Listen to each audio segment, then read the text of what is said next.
Bom dia. Hoje, terça-feira, 15 de março, estamos dando início a mais uma reunião matinal. Por aqui o mercado na expectativa, né? Ontem mesmo, no after, várias ações despencaram, principalmente Petrobras e Banco do Brasil, que subiram muito aí com a possibilidade de mudança de governo. Mas ontem, né, com rumores de que Lula poderá assumir o ministério, fez com que essas ações, não só durante o pregão, como também no after, apresentassem uma queda maior ainda. E por conta disso, o dólar opera em alta, bolsa em queda, justamente por conta de uma possível aí do Lula podendo vir. E segundo informações da mídia, Renan Calheiros falou que o PMDB voltaria a apoiar o PT se o Lula vier assumir o ministério. Então faz sentido sim, apesar da gente não concordar, mas política acaba sendo isso, infelizmente. Mas daqui a pouco o Gustavo comentará mais sobre isso. Além disso, o Planalto, quem diria, mais uma surpresinha, admitindo usar reservas cambiais. Mais um problema aí. Nelson Barbosa sendo voto vencido. E ele vem tentando, já é criticado pela ala do PT, e o Lula querendo agora voltar com um aumento do assistencialismo, da crédito, consumo, com a economia se deteriorando. Saiu até o PNAD, a parte de desemprego, atingindo 9% no final do ano passado e vai piorar, vai atingir 2 dígitos em breve, se é que já não atingiu. Gustavo falar mais sobre isso. E como eu citei, o desemprego ele segue descontrolado. Para falar a parte também lá de fora, a decisão sobre fim do Congresso Nacional do Povo na China, gerando dúvidas também, e o Banco do Japão, preocupando, a decisão do Banco do Japão preocupando ali os mercados. Hoje os mercados operam em queda e aqui se assentou a queda por conta disso, principalmente se o Lula vai assumir mesmo o ministério, dando foro privilegiado a ele. O PT quer, segundo informações, a presidente Dilma também quer, tentando aí postergar um prazo maior de uma possível mudança de governo. E pelo lado negativo vem o PMDB, agora o Renan falando que seria interessante, o PMDB apoiaria sim o Lula assumindo o ministério. Difícil ver um acordo aí político agora, dado o desgaste que a gente já viu e vem vendo do PT, da Dilma, presidente Dilma, tanto com o PT quanto com a oposição, quanto com a base aliada, acho que com todo mundo. Para falar sobre tudo isso, eu convido aqui Gustavo Cruz. Bom dia, Gustavo.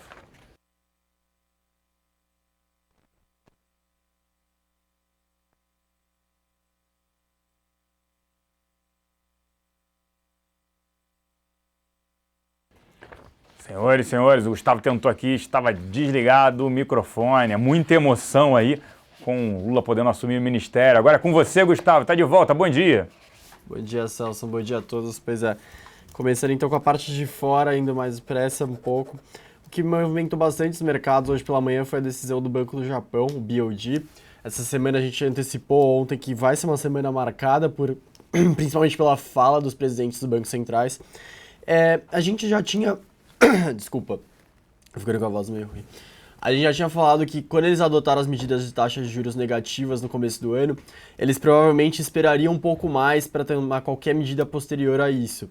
E foi o que foi confirmado hoje pela manhã. O mercado até aguardava que eles talvez aumentassem um pouco o pacote deles, mas o presidente do Banco do Japão confirmou que não, que eles vão esperar o efeito das taxas de juros negativas na economia nos próximos meses, nas próximas reuniões. Então, só vão fazer ajustes pontuais.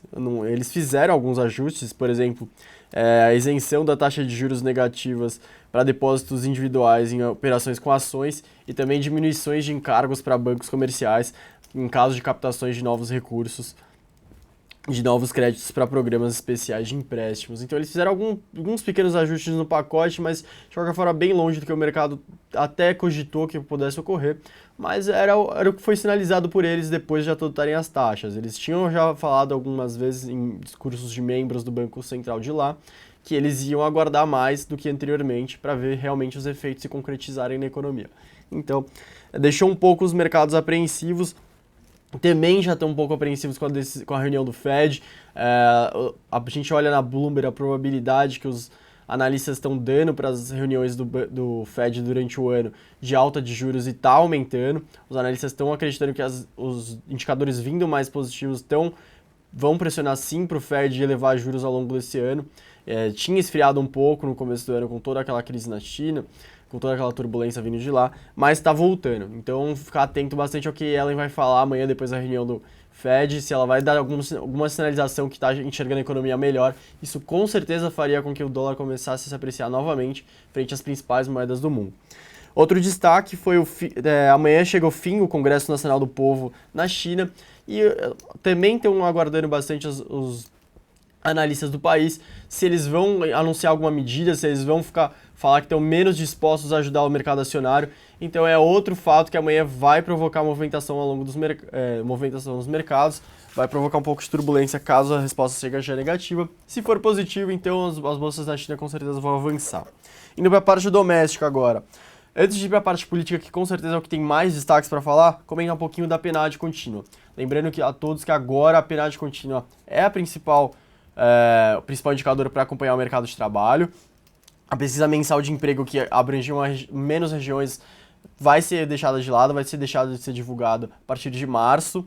E a PNAD contínua, infelizmente, está atrasado. O IBGE teve problemas no ano passado e se dispôs até o final desse primeiro trimestre a deixar tudo em ordem. Mas, de qualquer forma, o resultado ainda é de dezembro, para não confundir muito. Então, a taxa no último trimestre chegou a 9%. Os analistas tinham uma expectativa um pouquinho maior de 9,1%. Mas, de qualquer forma, ela mantém a trajetória dela. Ela permaneceu estável frente ao trimestre anterior, mas muito mais alta do que o trimestre de 2014. Todo mundo sabe que o desemprego avançou bem em 2015. Todas as regiões do Brasil tiveram alta, a PNAD contempla todas as regiões. Então, Norte foi de 6,8 para 8,7 em um ano. Nordeste foi de 8,3 no final de 2014 para 10,5.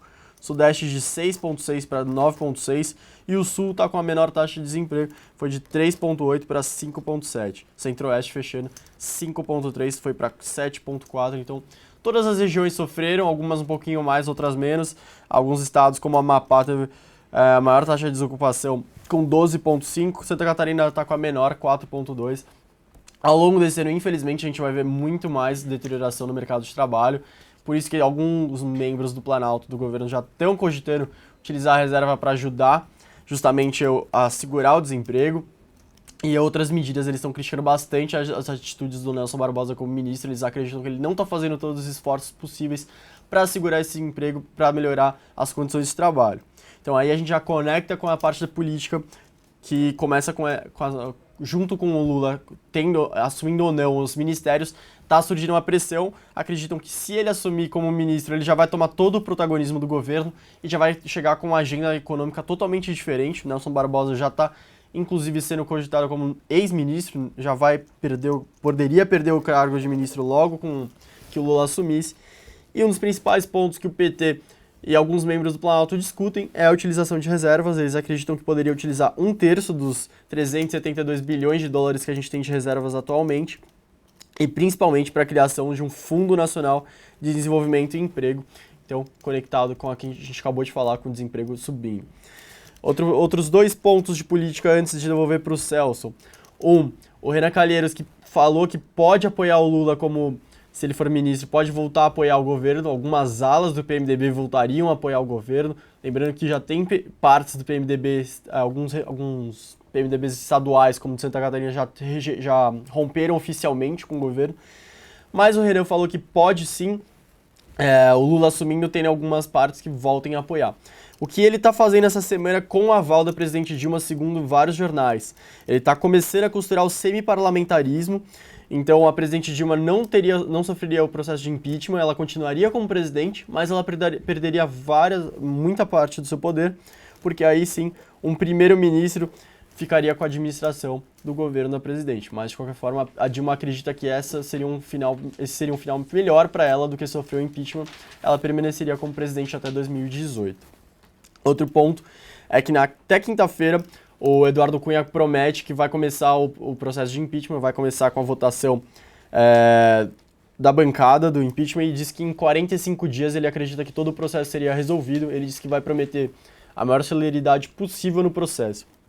E por fim, hoje pela manhã, a Dilma está reunida com Jacques Wagner, agora às 10h30, acho que com certeza discutindo a possível inserção do ex-presidente Lula no seu governo. Agora sim, devolver para o Celso. Um último ponto, a gente teve agora pela manhã dados dos Estados Unidos de inflação de preço ao produtor e vendas no varejo, foram praticamente em linha com a expectativa do mercado. Teve também a produção industrial no estado de Nova York, veio bem melhor do que o esperado. Então, novamente, Os indicadores não estão mostrando uma desaceleração preocupante como se cogitou no começo do ano. Estão vindo praticamente em linha com o esperado e a recuperação segue nos Estados Unidos, o que com certeza vai gerar perguntas amanhã para Janet Yellen. Agora sim, com você, Celso. Obrigado, Gustavo. Fluxo aqui na casa ontem. Os locais foram net vendedores em 102 milhões de reais. Destaques na compra só para Vale 5, Itaúsa e Equatorial. Destaques na venda para BVMF, Itaú, Suzano, Fibra, GGBR. Nas duas pontas, Bradesco, Petro 4, Banco do Brasil e Ultrapar. Os estrangeiros terminaram o dia net comprados em 111 milhões de reais. Destaques na compra para BVMF, Pão de Açúcar, Vale 5, Bradesco e Petro 3. Na venda, só Santander, Sambi 11.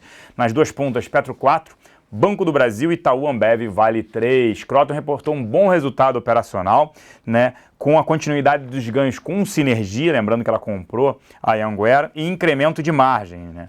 A gente continua acompanhando de perto os impactos da retração econômica no crescimento do setor e impacto nas mudanças do FIES. No setor, nossa preferência segue sendo em Kroton, principalmente por conta da qualidade do management, a atribuição, né, extremamente importante em um momento, né, de desaceleração e retração econômica que a gente vive. CCR e Raízen, já esperado, né, a companhia e os demais acionistas da STP, que é quem gere ali o Sem Parar, a parte de pedágio, acertaram a venda de 100% para a DB Trans, no valor de 4 bilhões de reais. Só para ter uma ideia, a CCR receberá 1 bilhão e 400 e a Raízen receberá 408 milhões de reais. Bancos, a S&P rebaixou novamente os bancos aqui no Brasil, são os bancos menores, eles não falaram dos bancos maiores e abertos aqui no Brasil. Santander, né, ontem anunciou, né, concretizou, né, a aquisição, a compra dos meios de pagamento, a conta super por 150 milhões de reais, já havia comprado 50% dessa companhia. Cosan Logística falando do grupamento de ações, a R-Log aumento de capital, né, 580 milhões de reais, e também do grupamento na proporção de 1:4. Oi, segundo o jornal O Globo, troca de dívida por ações. Olha a situação da companhia, extremamente endividada. Tentou, né, ter uma fusão junto com a TIM, a Telecom Itália negou essa fusão. Agora ela pode dar um desconto nas ações de 70% a 80%. Impressionante, a empresa não tem saída, é aumento de capital, tentar nem enrolar essa dívida, ela precisa de reduzir essa dívida, daria ações para os credores, situação extremamente complicada. BR Malls reportou números em linha, né, eu diria até um pouco melhor do que as expectativas, mostrando resiliência, mostrando ali taxa de ocupação ainda elevada também, vendas, mesmas lojas, já tinha sido divulgado, né, um comunicado sobre isso, tipo um press release lá divulga sobre a parte de receita, prévia operacional, mas a aluguel mesmas lojas também crescendo, então assim um resultado de neutro para um levemente positivo para a companhia. Vale a pena ainda citar a Contax, Conselho de Administração da companhia aprovou o plano de migração para o novo mercado. E na nossa mesa de aluguel, destaques ontem para Petro 4, Vale 5, Itaú, Duratex, GGBR4, Oi BR4 e 3 e BVMF. BVMF subiu bem, saiu de 10,80 para mais de 15 reais. A gente já chamava a atenção, nós incluímos ela desde a sexta-feira, quando Lula, né, o ex-presidente Lula, foi depor, né, no aeroporto ali de Congonhas, aqui em São Paulo. Nós resolvemos incluir porque é um ativo que pode pegar esse cenário positivo. Vale o destaque agora, a gente segue recomendando o Fence, né? Não dá para ir direcional, principalmente com esse tipo de anúncio, né? Ontem a gente viu aí, agora está aguardando se o Lula vai para o ministério ou não. Bolsa sofre, dólar para cima, com toda essa situação. Isso sim pode postergar o impeachment, até porque o próprio Renan Calheiros falou que ele apoiaria o governo, o PMDB voltaria a apoiar o governo se o Lula vier a ser ministro, quer dizer... política, né? Como eu sempre falo aqui, né? Igual nuvem, né? Você olha, tá lá, daqui a pouco, 10 segundos depois, você olha, cadê a nuvem? Política, o que esperar a cada dia. Agora eu vou chamar aqui o Salomão, primeiramente dar um bom dia para ele, excelente terça-feira para você. E a pauta, acho que a principal, não tem como dizer, não é o cenário externo, e sim o cenário doméstico. Se Lula assume ou não o ministério, né, Salomão? Bom dia. Bom dia, Celso. Realmente a notícia... Ontem foi um pregão bem engraçado, né, na parte da tarde, que quando a juíza de São Paulo jogou nas mãos do Moro a decisão sobre o Lula, a gente pensava que a Bolsa ia ter uma reação positiva, mas a Bolsa já, logo minutos depois, já começou a cair muito forte. Aí começaram todos esses rumores de que o Lula deve assumir o ministério. Ou todos os jornais do Brasil estão errados, ou o Lula deve se tornar ministro nos próximos dias. Se não, vai ser secretário do governo, mas enfim, vai ter algum cargo dentro do governo, vai tentar dessa forma melhorar um pouco o traquejo político que falta hoje, né? Muito se fala que a Dilma não tem mais a capacidade de governabilidade, né? O problema não é nem que a situação do Brasil é irreversível, é que do jeito que está, não tem como negociar uma reversão, né? E acho que aquela cartada que falaram ontem de manhã no jornal de que a Dilma preparava uma grande cartada para essa semana, certamente deve ser isso. Se não for, eu não acredito que o PT tenha outra alternativa para se manter no poder por mais tempo.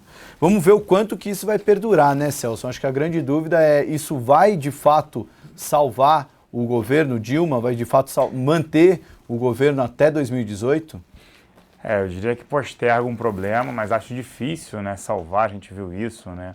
Não só a convenção do PMDB extremamente dividida, outros partidos também já pulando fora, e também a manifestação recorde, né? Eu acho que o ex-presidente Lula deve estar pensando muito na biografia dele. A pessoa fala, besteira, não, a biografia dele, que ele mesmo falou, né, era herói, pode ser mártir, tudo isso, e joga isso tudo fora, vindo para um governo que vem cambaleando e pode a qualquer momento aí sair de cena. Esse governo, como é que ele fica assumindo, depois ele perde o foro privilegiado, quer dizer, eu não sei, acho que o João Santana, estando preso junto com a mulher dele, está pesando muito aí nas decisões, a dificuldade até pelo discurso dele, depois do depoimento naquela sexta-feira, do Lula, um discurso mais raivoso, né? Se comparou a uma jararaca, não, por exemplo, uma fênix que ressurgiria das cinzas. Se comparou a um bicho peçonhento, a uma cobra. Extremamente ruim. E ontem também, né, quando foi aberto o depoimento dele da Polícia Federal, ele falou que o triplex de 215 metros quadrados era minha casa, minha vida. Né? Isso até para a população de menor renda chega a ser um afronto. Falar que um apartamento de 215 metros quadrados é um minha casa, minha vida em frente à praia, população que não tem nem condições de ter um espaço para morar. Vou ficando por aqui, Salomão. Uma excelente terça-feira. Um grande abraço. Obrigado, Celso. Bom, a repercussão de mais um dia negativo no Ibovespa você vê agora no Infomoney na Bolsa. Roda a vinheta.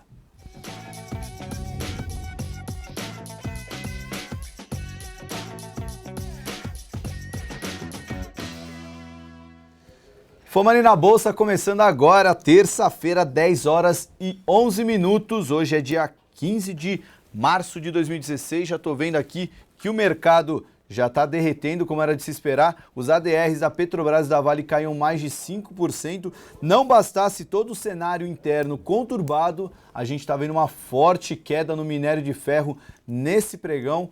Também o petróleo caindo. Enfim, o mercado predominantemente para baixo, não só aqui como lá fora. A gente teve um Bank of Japan também não trazendo novidades favoráveis. Então, hoje o dia predominantemente queda, tudo pode mudar, como o próprio Celso gosta de falar, que a política é como uma nuvem. A gente pode olhar para cima no período da tarde e ver um outro cenário, mas a gente está realmente muito refém do noticiário político, o que deixa muito complicado ficar posicionado por muito tempo com algumas ações, né? Você vê que até a semana passada, aqueles papéis mais arriscados, com maior exposição a uma possível troca de governo, eram as queridinhas do mercado. E nesse momento, disparando entre as maiores altas de Bovespa, aparecem duas ações, Fibria e Suzano, que eram exatamente as duas ações que mais caíram nesse rally político que a gente teve nas últimas semanas, justamente por causa da recuperação do dólar, que agora já está operando a 3,722, o dólar futuro. Com isso, Fibria e Suzano, as grandes exportadoras da Bolsa, já sobem na semana mais de 10%. Os dois papéis são disparados os melhores papéis da Bolsa nessa semana. Ainda no ano, a Suzano cai 28,7% e a Fibria cai 35%. Mas nessa semana não tem jeito, exportadoras acabam liderando os ganhos. Só nesse momento, 10 horas e 12 minutos, das 61 ações de Bovespa, sobem 5. A Braskem, que tem exposição a dólar, Klabin, exposição a dólar, ela subindo entre 0,4 e 1,4, Embraer, exportadora, subindo 2,2, Suzano subindo 4,5 e Fibria subindo 5,3%. Enquanto isso, o Ibovespa cai 2,91%, já volta a 44,447 pontos. Para quem estava torcendo ontem para o rompimento dos 50 mil pontos, já está vendo o Ibovespa 2.500 pontos abaixo. É ainda uma zona de conforto, entre aspas, já que a região dos 45 mil pontos era tido como um suporte saudável após uma forte alta, uma correção até a faixa dos 45 mil pontos. Seria bem-vinda para retomar o ganho e para quem não entrou naquele primeiro rally, entrar de novo. mas obviamente não é uma situação muito confortável para quem está posicionado vendo um movimento de queda desse. Destaques negativos nesse momento, já estou vendo a Metalúrgica Gerdau caindo 10%, seguida de Usiminas caindo 9%, Banco do Brasil 8%, Petrobras 7%, Gerdau 6%. Movimento bem negativo. Muitos desses papéis ainda acumulam alta no mês, já que no começo do mês eles subiram muito, né? Você pega, por exemplo, apesar da queda de 10% da Metalúrgica Gerdau, ela sobe 50% no mês. A Usiminas, apesar de cair 9%, sobe 87% no mês. Banco do Brasil está caindo 8%, mas sobe 51% no mês. Petrobras cai 7%, mas sobe 33% no mês. Ou seja, está corrigindo dentro de uma zona de conforto do que elas já subiram no mês, mas o cenário tende a mostrar um enfraquecimento, né? Aquela tese de que o governo poderia cair, ainda se aposta nisso, né? Falam ontem, tanto a Eurásia como a MB Associados, duas consultorias já falaram que a Dilma deve cair em maio, ainda há o aguardo sobre o que o PMDB deve fazer ou não, mas de fato a ausência de um news flow mais favorável acabou puxando, essas ações subiram muito para baixo, né? A gente está vendo, dentre as ações que estão caindo forte, a única ação que não está em alta no mês é a Oi, como o Celso já citou da notícia de trocar dívida por ações, a Oi que está com uma bomba relógio acionada e se não fizer nada vai entrar em recuperação judicial dentro de 12 meses, é a única que cai no mês. No resto, todas as outras ações sobem pelo menos 10% nesse mês de março. Bom, vamos passar para o noticiário, a Bolsa já pegando fogo, mas a gente tem que passar pelas notícias antes. Vamos falar primeiro do Lula, né? A ala petista já dá como certo que ele aceitará o convite feito pela Dilma Rousseff para ser ministro, segundo coluna da Mônica Bergamo na Folha de São Paulo. O Valor Pro também diz que a nomeação de Lula para o ministério é dada como certa. A Folha cita que assessores e ministros que despacham no Palácio do Planalto apontam para que o petista já enviou sinais no sentido de que vai aceitar a proposta. Porém, Lula impôs condições. Só toma posse depois de uma conversa franca nessa terça e com garantia de que a política econômica mudará. Em um primeiro momento, a entrada de Lula levaria uma guinada do governo à esquerda de forma a fazer com que houvesse uma reconexão com as bases sociais. O Planalto já admite usar reservas, isso aí já é informação já desde ontem do Jacques Wagner, falando a Reuters, o Estadão também deu hoje. Integrantes do Planalto acreditam que Lula no governo pode ajudar a derrubar a tese de impeachment. Só um parênteses, né, sobre essa guinada à esquerda da política, né? Eu acho que não faz tanto sentido isso hoje, já que o governo não tem mais os mesmos recursos que tinha anos atrás para poder fazer uma política muito mais assistencialista, muito mais desenvolvimentista e abandonar a austeridade. Continuando aqui, o STF pode juntar os casos de família do Lula se for ministro, dando fórum privilegiado a todos. E o ex-presidente pode ir tanto para a Casa Civil quanto para a Secretaria do Governo, segundo nota da Veja divulgada ontem. Dilma já não se importa com a imagem de rainha da Inglaterra, ela está disposta a entregar tudo e mais um pouco para que Lula socorra o governo. Informações da Folha. Isso até porque, se tudo ruir, segundo o ministro ouvido pela coluna da Folha, ao menos o projeto não morre só na mão dela, ou seja, ela vai estar meio que distribuindo a responsabilidade e não vai ficar tudo na responsa da atual presidente. Bom, não é só de vindas de Lula que a gente tem que falar, hoje também começa a votação em turno único do projeto de decreto legislativo número 315A, a mudança no cálculo de renegociação da dívida dos estados e municípios. É a famosa bomba de 300 bilhões de reais no orçamento. O que essa lei prevê? Ela prevê a troca do índice IGPDI mais 6 a 9% ao ano por IPCA mais 4% ao ano ou a Selic, que é a taxa básica de juros da economia. O decreto 8.616, editado no fim do ano passado, aplica a Selic acumulada de forma composta, os chamados juros sobre juros. A proposta do deputado Esperidião Amin, do PP de Santa Catarina, revoga essa mudança de decreto.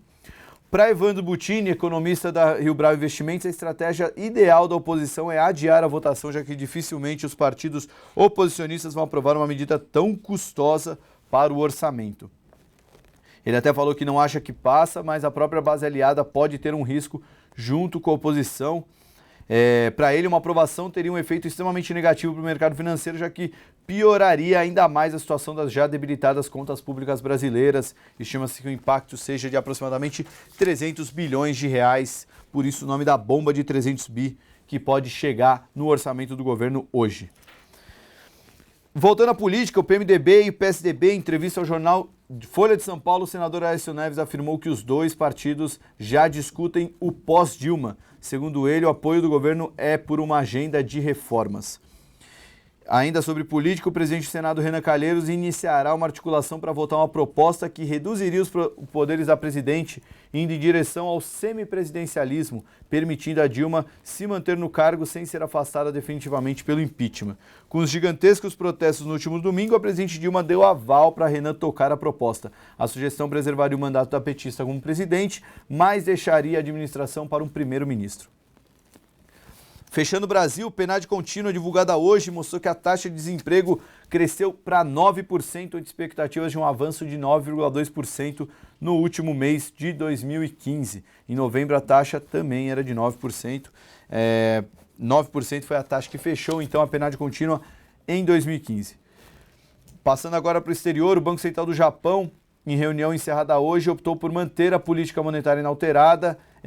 Segundo o presidente do banco, Haruhiko Kuroda, é preciso mais tempo para avaliar de perto os efeitos negativos, os efeitos da taxa de juros negativa, né? Ele não descartou agir novamente no futuro, mas descartou mudanças no curto prazo. Ainda é cedo, tem que ver como é que a economia vai responder ao juro negativo. Nos Estados Unidos, tivemos indicadores, amanhã tem reunião do FONC, esses indicadores podem trazer uma certa relevância na decisão de amanhã. Vendas do varejo caíram 0,1%, expectativa era de 0,1%, o resultado anterior tinha sido de queda de 0,4%. Inflação ao produtor mostrou deflação, né? Na verdade, uma queda de 0,2% nos preços, expectativa era de 0,2%. E o Empire Manufacturing cresceu 0,6%, a expectativa era uma queda de 9,5%. Esse é um índice calculado mensalmente pelo Federal Reserve de Nova York, com o intuito de medir a atividade manufatureira do estado. Bom, esses foram os destaques da pauta. Vamos dar uma olhada como estão as ações agora. Nesse momento, Bolsa amenizou as perdas, está caindo 2,5%, na mínima do dia chegou a cair 2,94%.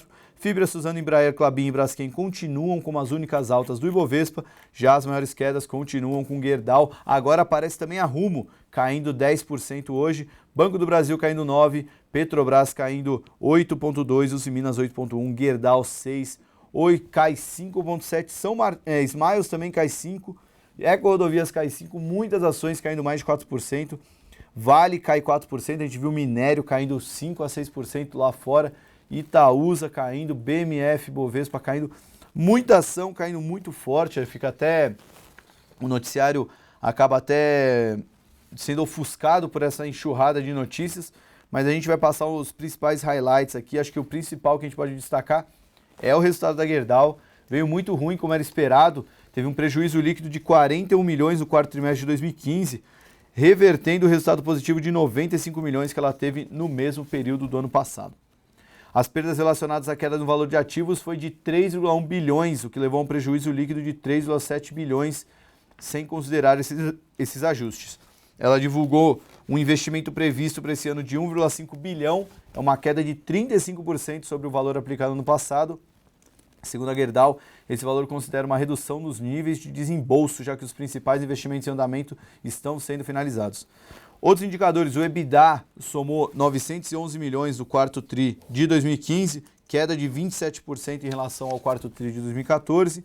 Com isso, a dívida líquida EBITDA avançou de 2,1 para 3,6 vezes. Ainda sobre as perdas de 3,1 bi, ela falou que foram impairments registrados no quarto bimestre, 835 milhões desse valor foram em ativos imobilizados da operação brasileira e outro 1,17 bi foi registrado na operação na América do Norte e 1,125 bi na área de aços especiais, ambas relacionadas à Ágio. Ainda sobre notícias, a gente teve CCR e Cosan, né? A CCR vai vender a sua parte da STP, cujo Sem Parar é considerado o principal sistema de identificação automática. 34% que a CCR detém, vai vender por 1,4 bilhão. Mesmo assim, a ação cai 2,4% no pregão de hoje. A Raízen, que é a joint venture da Cosan e da Shell, também é acionista e vai receber 408 milhões. Por isso, a Cosan também cai no pregão de hoje, cai um pouco menos, cai 1,94%. Standard & Poor's rebaixou ao todo 20 notas brasileiras, né? Foram 7 em escala global e 13 em escala nacional, tudo do setor financeiro. Dentre os bancos rebaixados, Daicoval, Paranabanco, Banpará, Pine, China Construction Bank, é brasileiro mesmo, Banco Múltiplo, Banco Pan e Indusval. Ainda sobre notícias, a gente teve da Cosan Logística, né? Vamos dar uma olhada na cotação da Cosan Logística, que teria um ajuste hoje. Pegar aqui a Cosan Logística R-Log 3. O papel está em leilão, caindo 5,99%. Vamos dar uma olhada no fechamento anterior. Ela tinha fechado 56 centavos e permaneceu assim. Teve grupamento mais aumento de capital via subscrição, que foi feito ao valor de 55 centavos por ação. Sobre a Oi, a notícia que a gente teve, né, era daquela troca de dívida por ações. Ela vai negociar com os credores transformar dívidas com deságio que pode ficar entre 70% a 80%. A proposta será feita pela PJT Partners, que foi a assessoria financeira que ela contratou na semana passada. Bom, para fechar, resultados e recomendações. De resultados, a gente teve Kroton, com lucro líquido de R$ 408 milhões, avanço de 21,9%, enquanto o EBITDA cresceu 29%, tudo na comparação quarto tri 2014 com quarto tri 2015. O EBITDA cresceu para 518 milhões, a Kroton cai 0,63%, caindo menos que o mercado em geral. BR Malls também teve resultado, lucro de 40,6 milhões, enquanto o EBITDA atingiu 330 milhões. O Itaú BBA espera uma reação ligeiramente positiva a mais um trimestre com dados operacionais resilientes, mas com essa movimentação extremamente negativa do mercado, a BR Malls acaba não se sustentando, caindo 5% no pregão de hoje. Fechando os resultados, Direcional cai 3,7%. A empresa divulgou um lucro líquido de 30,8 milhões, queda de 49% frente ao mesmo trimestre de 2014. A receita líquida caiu 27% para 398 milhões. Enquanto o EBITDA ajustado totalizou 62,3 milhões, queda de 22%. Fechando agora, duas recomendações. Sul América foi elevada de underweight para neutra pela equipe do JP Morgan. Mesmo assim, Sul América cai 0,39% hoje, uma queda sutil em relação ao mercado. E BB Seguridade foi rebaixada para Market Performance pelo Itaú BBA. BB Seguridade cai 4,44%. Forte queda do BB Seguridade no pregão de hoje. Bom, dos destaques são esses. Para finalizar, vou deixar o link aí no chat para vocês do Comprar ou Vender de ontem. A gente trouxe, além do Pedro Gaudi, a figurinha carimbada já, a gente trouxe o Marco Severini, um analista que acompanha o setor de utilities por mais de 20 anos. Ele também fez uma análise, ele trabalhou no Itaú BBA e no JP Morgan recentemente. Ele fez uma análise muito legal e apontou as 5 utilities prediletas dele na bolsa, né? São 4 elétricas e uma de saneamento. A de saneamento é a Sabesp e as elétricas são Light, Alupar, Copel e tem mais uma, acho que é Eletropaulo. Light, Alupar, Copel e Eletropaulo são as 5 utilities que ele diz para comprar agora. Cada uma com motivos diferentes, cada uma com horizontes de investimento diferentes, mas vale a pena acompanhar. Foi uma verdadeira aula sobre utilities. Ele também falou sobre Petrobras, que ele também acompanhava petróleo e gás no JP. Então foi um programa bem rico. Vou deixar o link para vocês acompanharem. Para quem não viu ao vivo, eu deixo a gravação aí.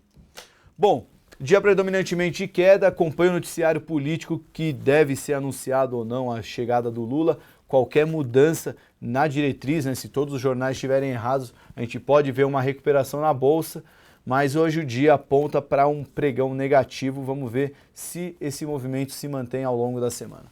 Eu me despeço aqui, tenham todos um bom pregão e até amanhã com mais Infomoney na Bolsa. Até lá!